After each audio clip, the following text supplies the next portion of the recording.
Auditoría Financiera 1. El día de hoy vamos a continuar sobre estamos en la cuarta unidad, semana 14.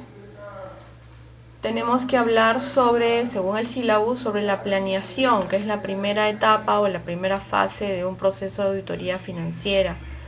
Habíamos conversado la clase anterior sobre las fases de auditoría financiera, como lo hemos definido, están divididas en tres fases o en tres etapas, que es la planeación y o programación, ejecución de la auditoría y finalmente el informe y ejecución del plan, ¿no? Que es el informe final o el dictamen. Así también hemos definido que en la primera fase, en la etapa de planeación, se tiene que hacer un plan de auditoría. Vimos el concepto de que era un plan de auditoría, que es un documento que la entidad auditora envía con mucha anterioridad a la empresa que es auditada, para que se conozca cómo se va a desarrollar esta auditoría. Entre otros, figura el alcance, la documentación a utilizar, el equipo auditor que se va a utilizar en esta auditoría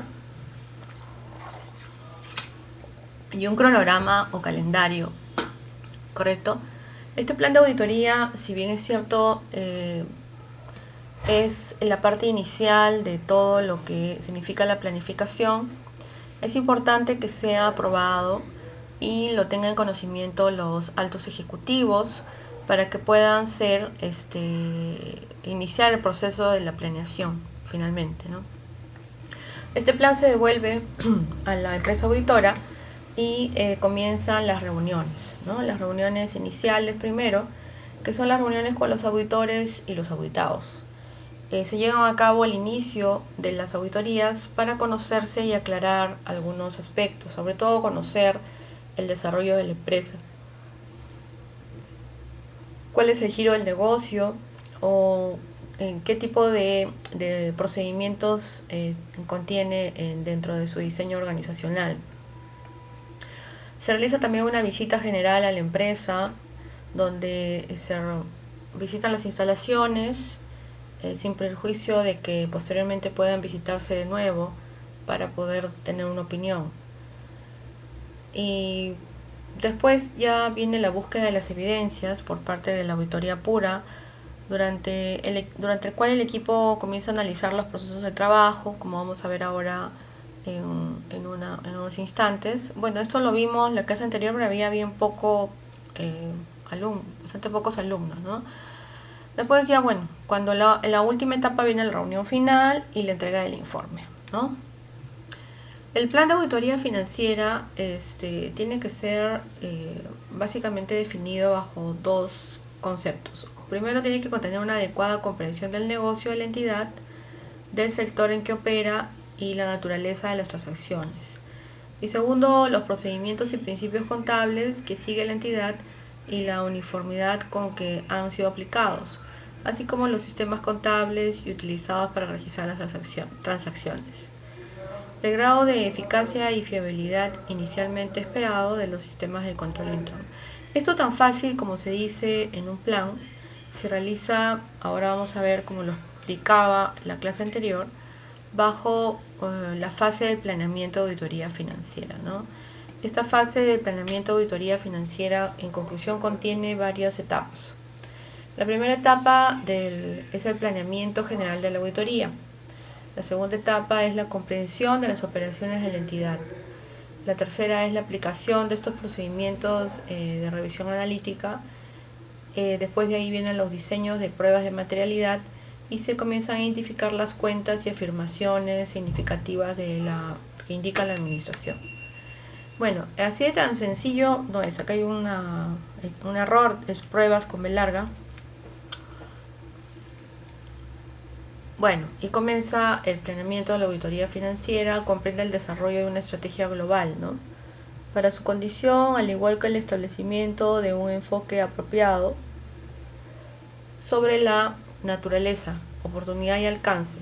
El planeamiento también debe permitir que el equipo de auditoría pueda hacer uso apropiado del potencial humano disponible. El proceso de planeamiento permite al auditor identificar las áreas más importantes y los problemas potenciales del examen, evaluar el nivel de riesgo y programar la obtención de la evidencia necesaria para dictaminar los estados financieros de la entidad auditada. El éxito de una auditoría de calidad radica en que el planeamiento es efectuado por miembros experimentados del equipo de auditoría que poseen especialización que requiera las circunstancias del encargo. El planeamiento permite identificar lo que debe hacerse durante una auditoría, por quién y cuándo.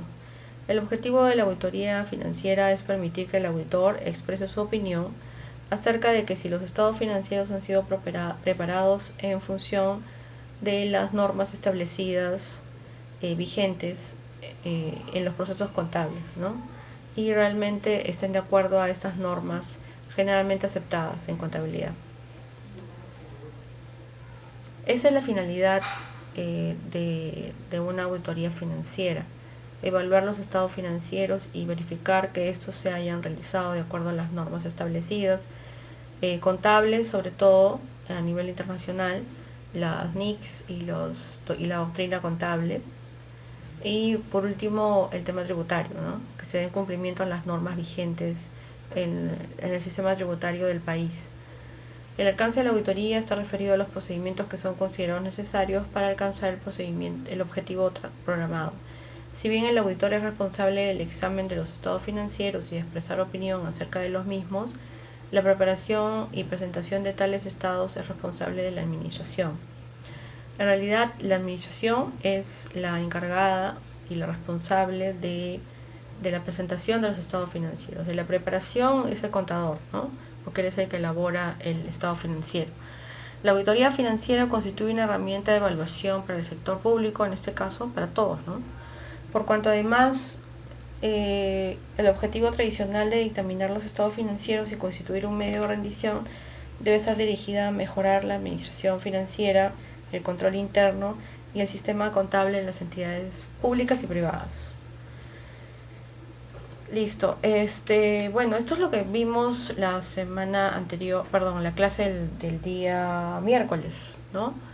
Hablábamos de 3 tipos de fases en el planeamiento: la comprensión primero de las operaciones, la comprensión de la estructura del control interno y la evaluación del riesgo dentro del ambiente de control, ¿no?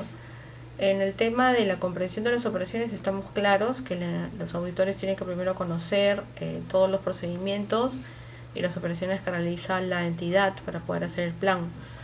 Y cuando estábamos hablando de la estructura del control interno, ahí sí vamos a parar un poco porque teníamos que conversar sobre el ambiente de control. Creo que no estamos compartiendo, me parece. A ver. Me acabo de dar cuenta de eso. Ok, continuando con la exposición. Tenemos tres fases en el etapa. Mario, se me apagó la máquina otra vez. Mario Renato.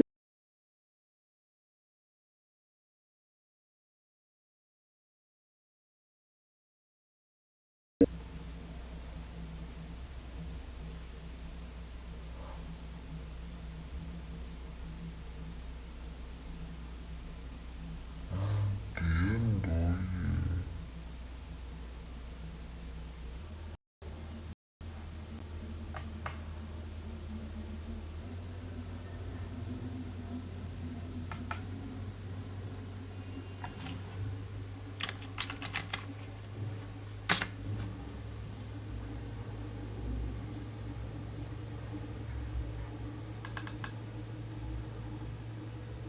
Bueno, pero realmente eso que pasa es un milagro, porque realmente no.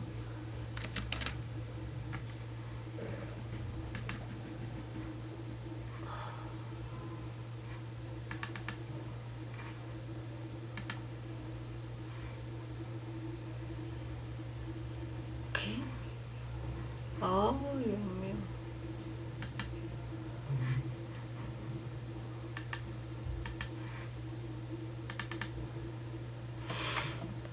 ¡Mario!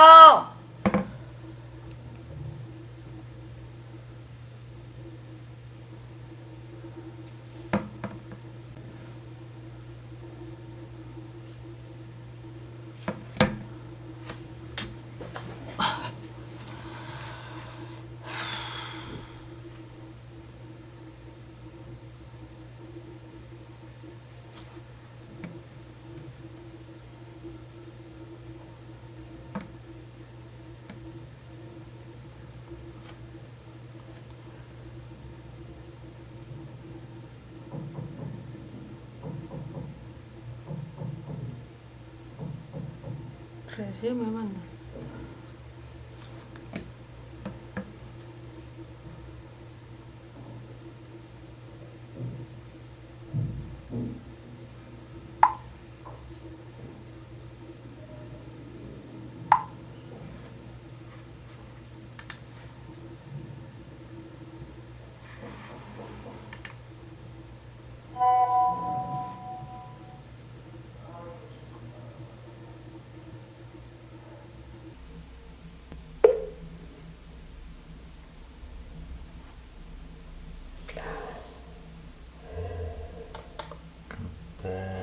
¿Qué pasa? ¿Qué pasa?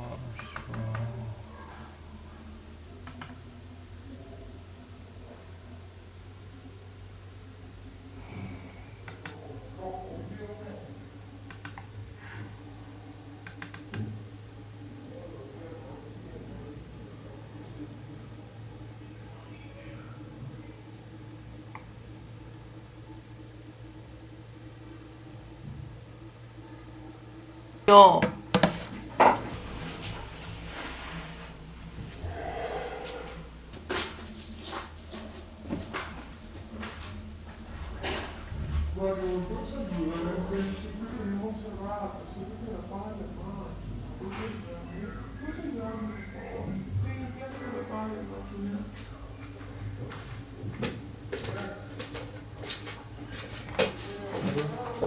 De la nada, hasta que me bota, Mario. Acá está el Meet que quiero entrar hace rato. Ahorita he entrado al Meet, todo lo he creado, pero me bota otra vez. Me bote todo ahora por último. ¿Qué es esto?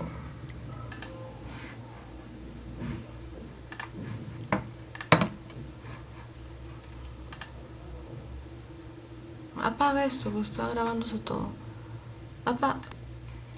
Bueno, buenas noches. Estamos viernes 15 de enero del 2021. Vamos a empezar la clase del día de hoy. Son dos temas que tenemos que ver. Es la clase de Economía General. Uno se llama la ventaja absoluta y la ventaja comparativa. Vamos a comenzar con la ventaja absoluta. Vamos a dejar de compartir no es.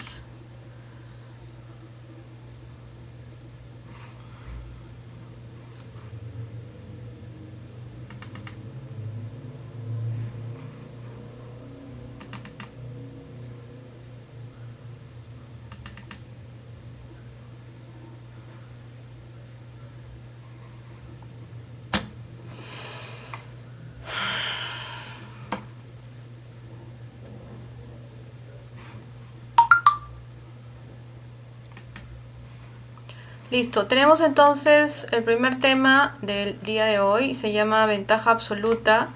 El autor de esta teoría es Adam Smith. Adam Smith fue un pensador del siglo XVII, del siglo XVI. Acá vamos a comenzar con la teoría absoluta de Adam Smith. Hablamos entonces lo que decía Adam Smith. Nadie se propone por lo general promover el interés público, ni sabe hasta qué punto lo promueve, cuando prefiere la actividad económica de su país a la extranjera, únicamente como en otros muchos casos.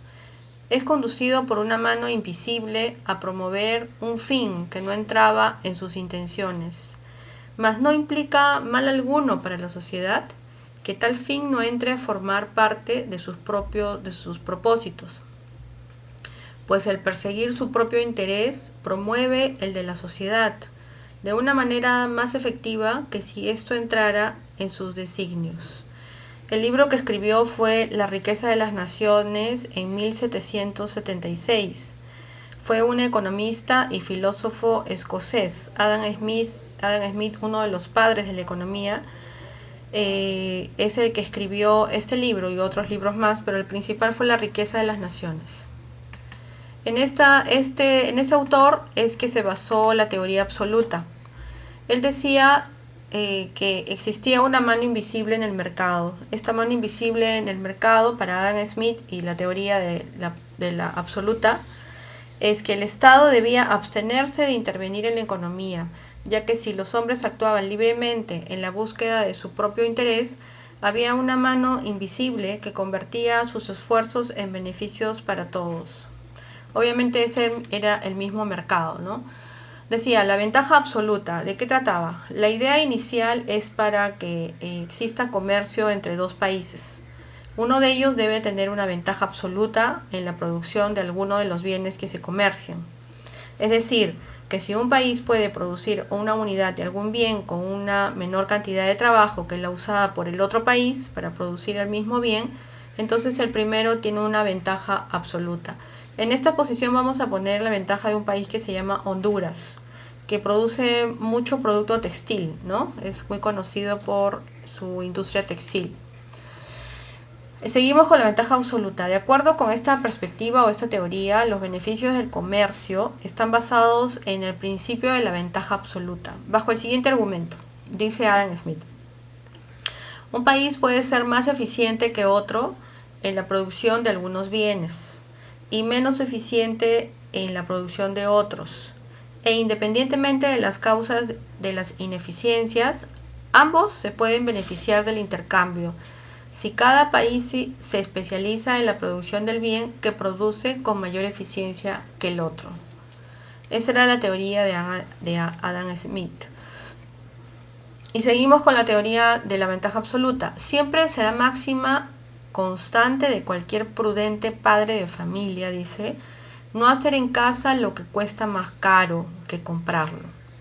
El sastre, por esta razón, no hace zapatos para sí y para su familia, sino que los compra del zapatero. Este no cose sus vestidos, sino que los encomienda al sastre, el zapatero. El labrador no hace en su casa ni lo uno ni lo otro, pero da trabajo a estos artesanos. Interesa a todos emplear su industria siguiendo el camino que les proporciona más ventajas, comprando con una parte del producto de la propia o con su precio, que es lo mismo, lo que la industria del otro produce y ellos necesitan. Es un pensamiento bastante innovador en esa época, porque ahora se cumple esto, ¿no? Esto fue Adam Smith. Ejemplo. Vamos a poner el ejemplo del país Honduras con relación a Estados Unidos. ¿Okay? Estados Unidos produce avances tecnológicos y Honduras es muy conocido de tener una industria textil bastante fuerte. En una primera aproximación, el comercio entre países surge por las distintas productividades de trabajo, la tierra y el capital. Además, ninguna nación ni ningún individuo es completamente capaz de producir todos los bienes y servicios que requieren para sobrevivir. Eso es cierto, ¿no? A ver, si los norteamericanos requieren de 8 unidades de trabajo para producir iPods, mientras que los hondureños, por ejemplo, requieren 10, entonces a los hondureños nos resulta más barato en términos de unidades de trabajo importar los iPads de Estados Unidos que producirlos internamente. Buen razonamiento. Esa es la teoría absoluta de Adam Smith, ¿correcto?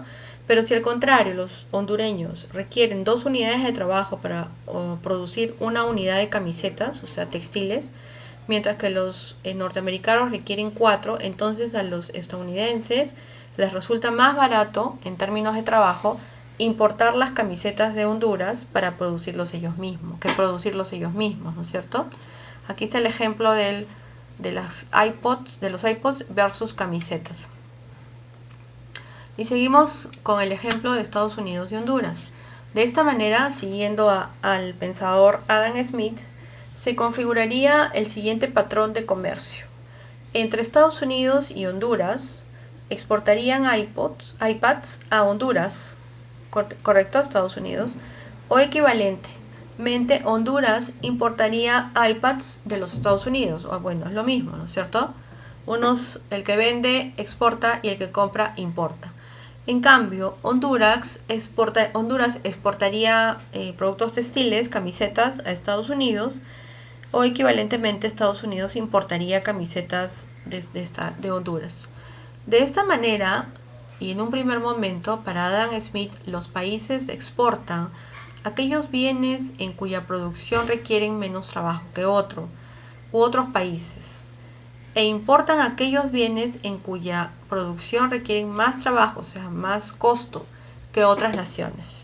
Así pues, de lo anterior se desprende que el modelo de la ventaja absoluta del comercio internacional, expuesto por Adam Smith en 1776 en el libro La riqueza de las naciones, concluye en lo siguiente: interesa a todos emplear su industria siguiendo el camino que les proporciona más ventajas.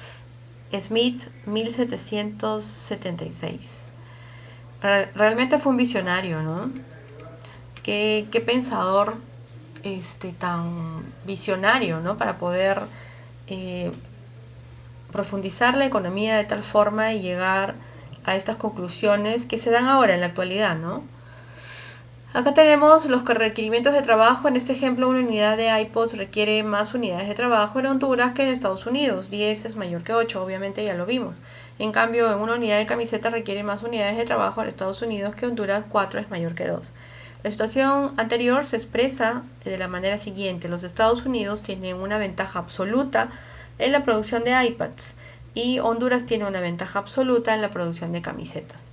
Y a cada uno de los dos países le interesa explotar la industria en la cual tienen ventajas. A Honduras le conviene explotar la industria textil y a Estados Unidos el sector tecnológico. ¿Cómo hacerlo mejor? Adam Smith contestaría la pregunta de la siguiente manera: abriéndose plenamente al libre comercio internacional. Por eso existen estos tratados internacionales que han abierto mucho el libre mercado, ¿no? A estos países como Honduras, por ejemplo. Requerimientos de trabajo, seguimos con el ejemplo. Desde la perspectiva anterior, ¿resultaría rentable el comercio internacional entre Estados Unidos y Honduras? Sí.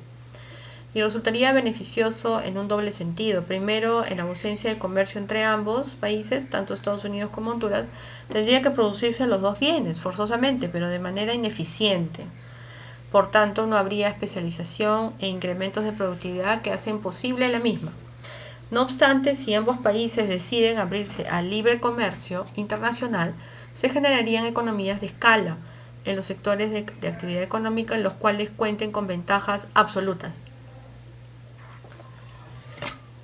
Segundo, el libre comercio internacional amplía las posibilidades de consumo en el sentido de que tanto los hondureños como los norteamericanos dispondrían de mayores cantidades de iPad y camisetas para consumir, y esto como resultado precisamente de la especialización que tiene lugar en cada uno de los dos países. Esto ha sido el preámbulo de la teoría absoluta, ¿no? Tenemos acá un pensador escocés, un economista escocés, que fue el que promulgó esta teoría, y el libro se llama La riqueza de las naciones. Lo escribió en 1776. Acá está Adam Smith. Bueno, vamos a tener ahora el segundo tema, que tiene que ver con la segunda modelo, se puede llamar así, ¿no? Porque hemos visto el modelo de la teoría absoluta, ventaja absoluta. Ahora vamos a ver el modelo de la ventaja comparativa de un autor también que nos indica el sílabus. Vamos a verlo. Tenemos entonces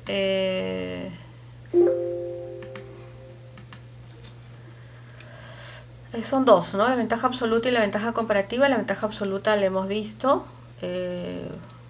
Bueno, acá hay otros dos ejemplos más para conseguir una ventaja absoluta. Dice, comparan Portugal e Inglaterra. A ver, primero, ¿por qué comercian las naciones? Dice, ¿no? Esto tiene que ver con el comercio internacional, ¿no? Estas dos teorías están enfocadas en lo que es comercio internacional. Las naciones, ¿por qué comercian? La diferencia absoluta de los costos son las que determinan el comercio, dice, ¿no? Al usar la teoría del valor trabajo, eso significa que la ventaja absoluta se da cuando se utiliza menos trabajo para producir una unidad de producto. Esa es la teoría absoluta. Una nación se beneficia especializándose en producir la mercancía que fabrica a costo más bajo que la otra, así como importando la mercancía que elabora a costo más alto, ¿no? La oferta es el principal determinante de las ventajas competitivas de una nación. Vea la siguiente tabla. Hay bases para el comercio de acuerdo al enfoque de Smith de la ventaja absoluta. Acá tenemos Estados Unidos, que para producir vino demora 8 horas y para producir tela 90. México, para producir vino demora 120 horas y para producir tela 100 horas. Obviamente México podría importar en vez de invertir tantas horas, porque así invertiría toda esa producción en otro tipo de empresas, ¿no? ¿Ok? Listo, eso lo hemos explicado, lo quería aclarar un poco del tema de la ventaja absoluta, ya lo hemos visto en la diapositiva anterior. Ahora nos vamos a la ventaja comparativa, el modelo de David Ricardo de la ventaja comparativa. Se emplea una teoría de valor-trabajo, dotación fija de recursos y unidades de cada recurso particular, son idénticas. Factores de producción son completamente móviles entre usos alternativos dentro de un país. Y factores de producción son inmóviles externamente, es decir, no se mueven entre países. Esas son las condiciones para el modelo de David Ricardo. Sigamos con el modelo de David Ricardo de la ventaja comparativa. El nivel de tecnología es fijo en ambos países, aunque puede diferirse entre ellos. Los costos medios de producción son constantes. Hay un pleno empleo.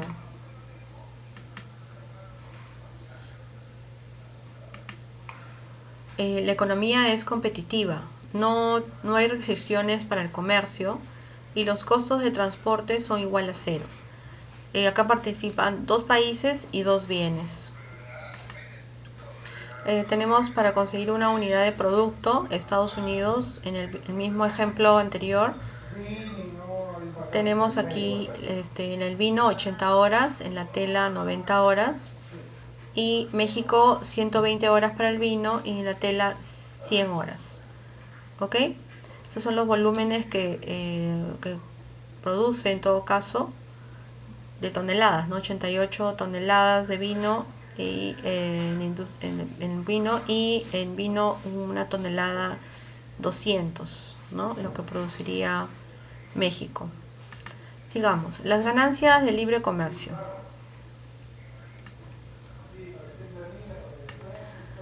Supóngase que los precios mundiales, la relación o términos de intercambio son un volumen igual a una tonelada.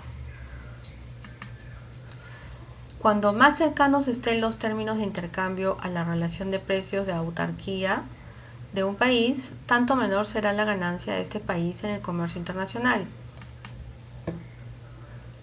Vamos a representar en representación del modelo ricardiano, le llaman, mediante fronteras de posibilidades de producción. Hemos dicho que estamos con el modelo, ahorita hemos visto el modelo de la ventaja absoluta, que lo hemos visto en la primera parte de Adam Smith, y ahora estamos con el modelo de David Ricardo, la ventaja comparativa. Y hay ciertas condiciones que tenemos que tener para poder estar en este modelo, ¿no? La representación del modelo ricardiano, entonces, mediante fronteras de posibilidades de producción, permite escapar de las limitaciones de la teoría del valor de trabajo, a la vez que conserva las conclusiones relacionadas con la ventaja comparativa y de igual forma permite presentar una versión gráfica y analítica del modelo ricardiano.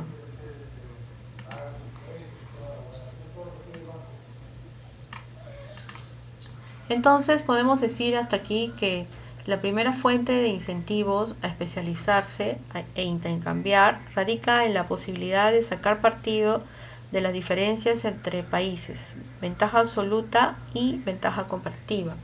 Aun cuando un país sea más eficiente en todo y otro país en nada, hay ganancias para ambos al comerciar.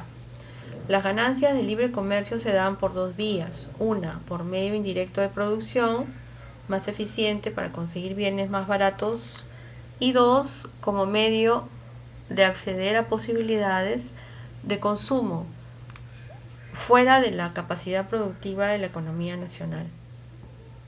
Permite visualizar que una transición de economía cerrada a autarquía a economía abierta conlleva a costos de ajustes.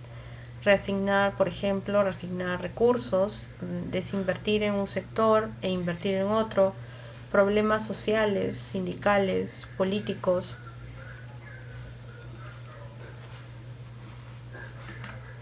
Extensiones del modelo de David Ricardo. El modelo que hemos visto ha demostrado ser extremadamente poderoso y ha resistido la prueba del tiempo. No obstante, también podemos obtener ideas útiles y más herramientas de análisis relajando algunos de los supuestos del modelo. Específicamente introduciremos el papel de los salarios y el tipo de cambio, monetizando el modelo, ¿no? Y también veremos casos con más de 2 bienes, más de 2 países, y qué ocurre cuando existen los costos de transporte. El modelo ricardiano en términos monetarios. Ventaja comparativa en términos monetarios. La mayoría de las transacciones económicas se basan en precios monetarios, no hay trueque. La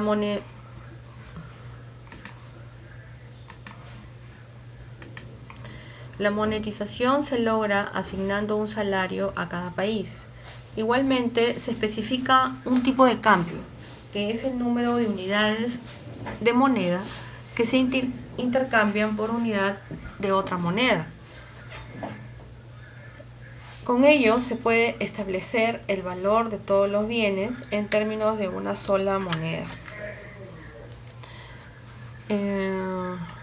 Acá tenemos un ejemplo de un tipo de cambio, un escudo igual a una libra, donde obviamente el tipo de cambio afecta, ¿no? Y se va monetizando el modelo ricardiano, que es lo mismo, simplemente que le hemos dado un valor, ¿no?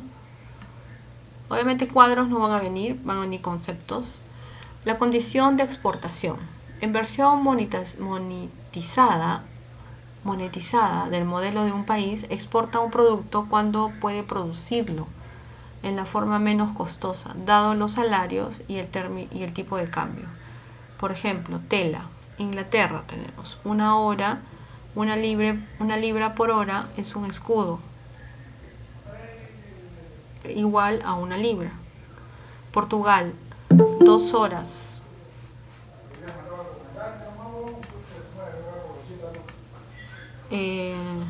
Portugal, 2 horas, 0.6 escocés la hora igual a 1.2. Entonces, lo que tiene que pasar acá es que Inglaterra debe exportar tela porque tiene una producción demasiado eficiente, ¿correcto? Mejor que la de Portugal. La condición de exportación forma útil de examinar la ventaja comparativa y deja en claro que en un mundo monetizado la habilidad para exportar no solamente depende de la eficiencia relativa del trabajo, sino también de los salarios relativos y del tipo de cambio. Un cambio en salarios y tipo de cambio afecta la competitividad de un país, obvio, ¿no? Entonces se van dando las condiciones en un país para que puedan establecerse un libre comercio, pero comparativo, que es diferente al primer escenario, que era una ventaja absoluta. Los límites salariales y del tipo de cambio. De acuerdo a la condición de exportación, tanto de salarios como del tipo de cambio, deben estar dentro de cierto rango para que el intercambio comercial proporcione ventajas comparativas. El modelo ricardiano con múltiples bienes, dice, ¿no? Hemos visto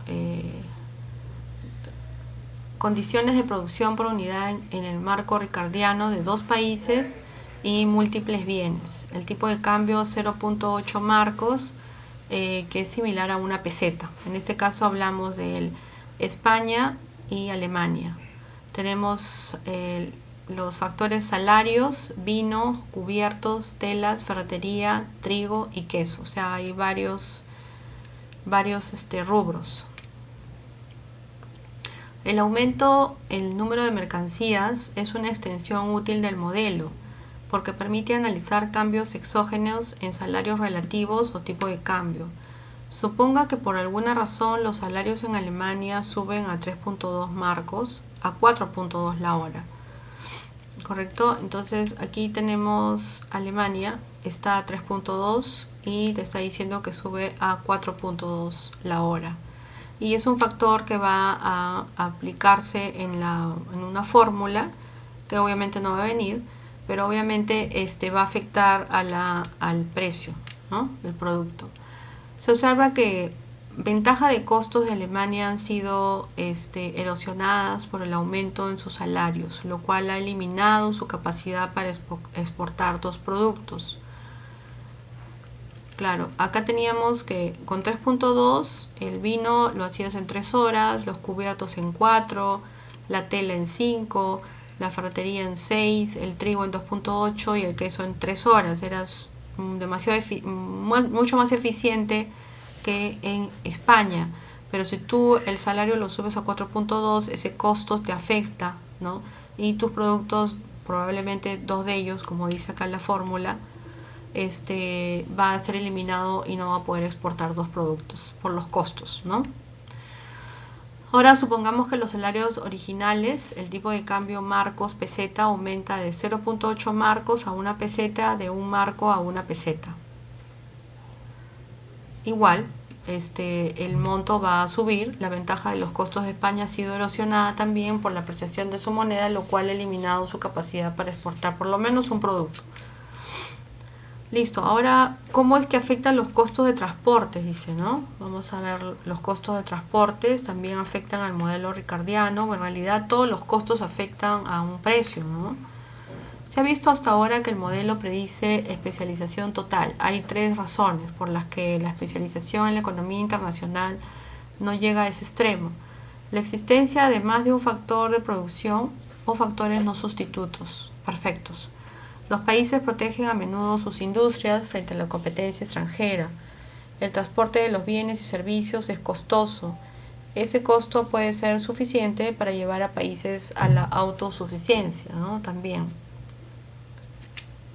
¿Cómo entra el costo de transportes en el modelo ricardiano? El costo de transportes puede verse como parte de los costos de producción y es función del costo de producción.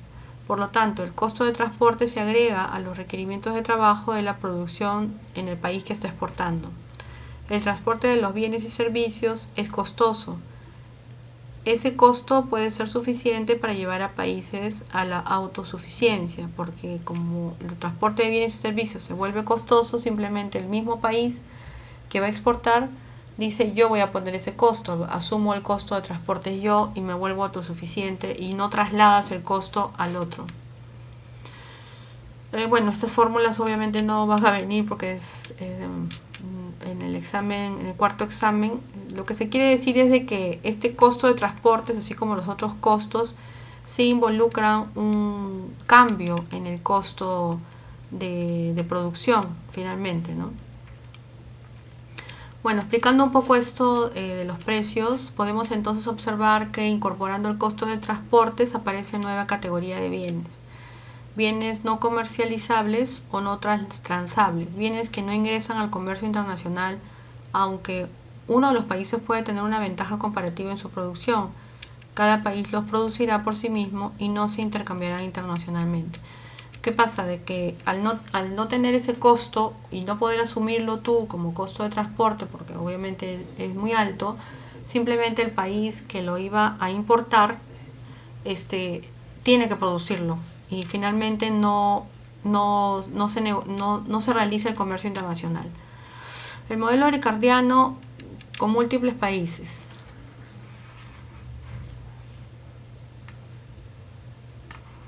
Se ha visto hasta ahora que el comercio está determinado en forma única por los costos de trabajo relativos y los salarios relativos. Sin embargo, cuando se tiene en cuenta diversos países, la especificación del patrón comercial es menos directa y no es tan fácil de determinar, ¿no? Por eso es que las condiciones de producción por unidad en un marco ricardiano de 2 bienes y 3 países, tenemos Estados Unidos, Canadá y México. El pescado, Estados Unidos produce en 4 horas, cubiertos en 10 horas, Canadá en 5 horas, cubiertos en 15 horas, México tiene 5 horas para el pescado, pero demasiado tiempo para los cubiertos, ¿no? Existen 3 posibilidades para la participación de Canadá dentro del rango, porque Canadá tiene los mejores costos, en teoría es el punto medio, y por eso es que tendría una ventaja comparativa, y por eso sería el mejor país para que pueda exportar. La evaluación del modelo clásico del comercio internacional tiene limitaciones. Este modelo, limitaciones del modelo ricardiano, son las siguientes. Predice el grado de especialización extrema, ¿no es cierto? Se fundamenta en la teoría del valor de trabajo, no toma en cuenta efectos del comercio internacional sobre la distribución del ingreso dentro de cada país, por ejemplo, y no toma en cuenta tampoco la dotación de recursos ni papel de las economías de escala, que sí lo toma en cuenta el valor absoluto, la teoría de Adam Smith. No obstante, la evidencia empírica apoya 2 principales enseñanzas del modelo ricardiano. Como conclusión, la productividad juega un papel importante en la competitividad de un país. Relación entre productividad laboral relativa y estructura de exportaciones. La ventaja comparativa, y no la absoluta, es la que determina el comercio internacional. Y las aplicaciones a nivel país, región, personal, deportes también marcan el tema del comercio internacional. Hemos tenido 2 modelos el día de hoy: el modelo de la teoría absoluta de Adam Smith y el modelo ricardiano, que también lo hemos hablado en esta sesión. Esto va a ser colgado en el aula virtual para que puedan leerlo, estudiarlo. El modelo Adam Smith es el modelo de la ventaja absoluta y el modelo de David Ricardo de la ventaja comparativa. Vamos a poner el video que tiene que ver con el comercio internacional, que considero que no hay mucho que explicar ahí, por eso es que vamos a poner un video.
Hablaremos sobre...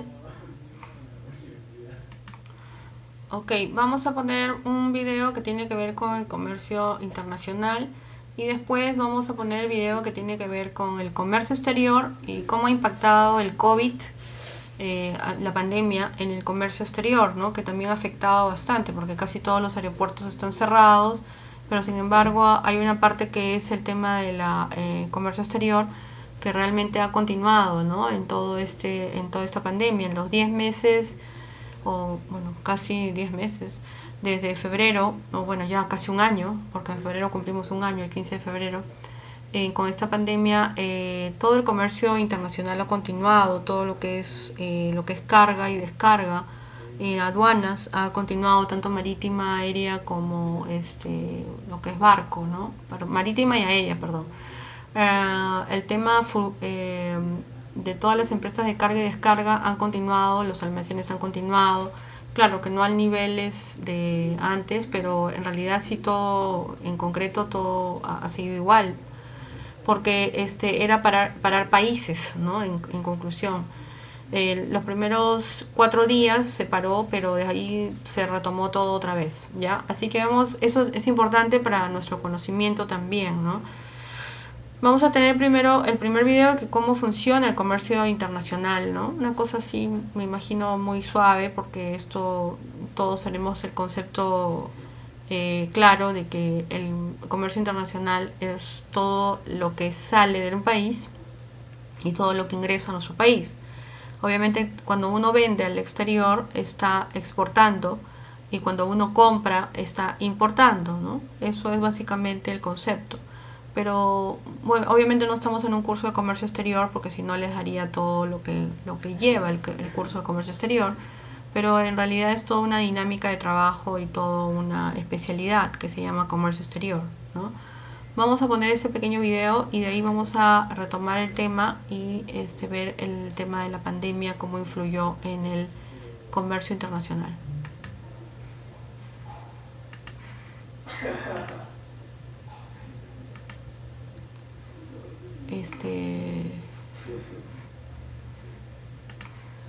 ¿Cómo era esto, Dios mío?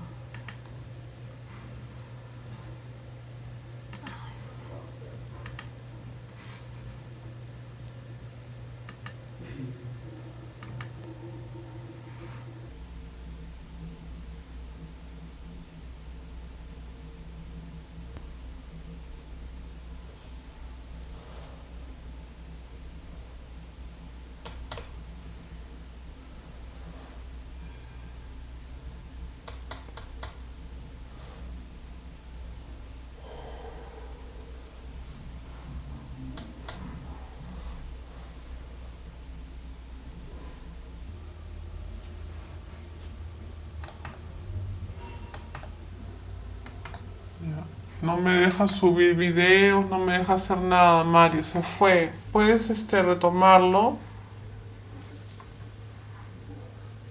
¿Puedes ayudar?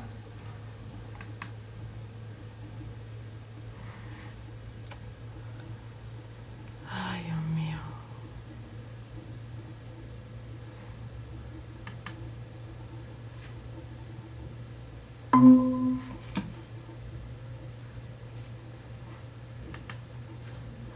Ok, vamos a tratar de volver a poner el video un minuto.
Hola, en este artículo te hablaremos sobre qué es el comercio internacional y vamos a darle respuestas a las preguntas generales sobre este tema.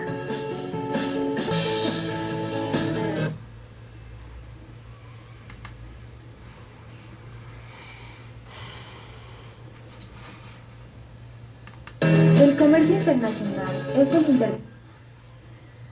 intercambio de bienes como productos y servicios entre países alrededor del mundo.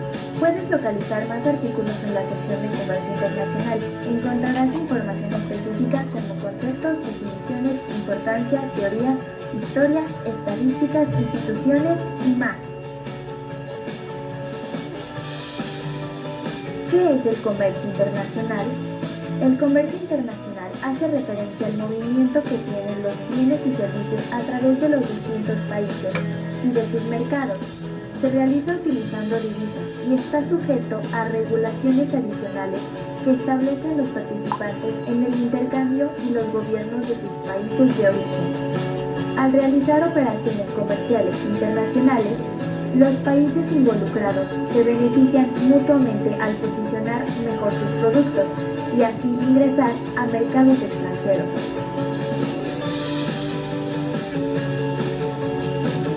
¿Cuál es la diferencia entre comercio exterior y comercio internacional? El comercio internacional incorpora las transacciones globales de los productos.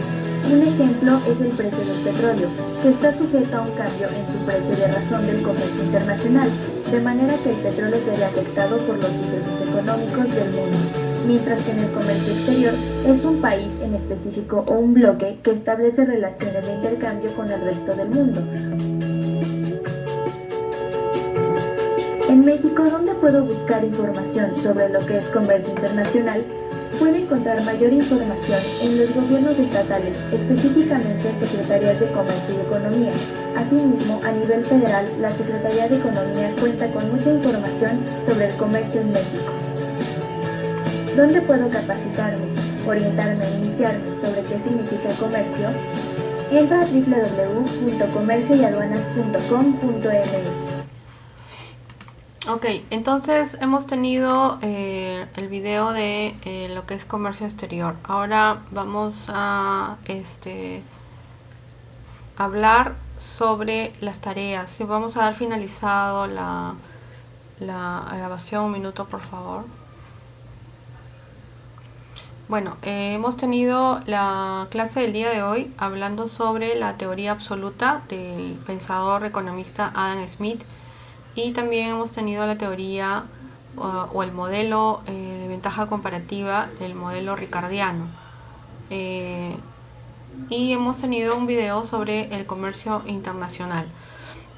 Bueno, todo esto va a ser colgado en el aula virtual y al día de hoy, viernes 15 de enero del 2021, vamos a pasar en interno a poder coordinar sobre el tema de las tareas. ¿Ok?